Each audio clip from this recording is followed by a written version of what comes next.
59. ఈరోజు కూడా ఎవరు రాలేదు, నేనే ఫస్ట్.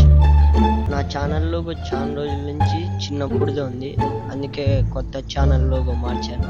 ఇది బాగుందో లేదో కామెంట్ చేయండి. బాగాలేకుంటే పాతదే పెడతా, బాగుంటే ఇదే కొన్ని రోజుల్లో కంటిన్యూ చేద్దాం.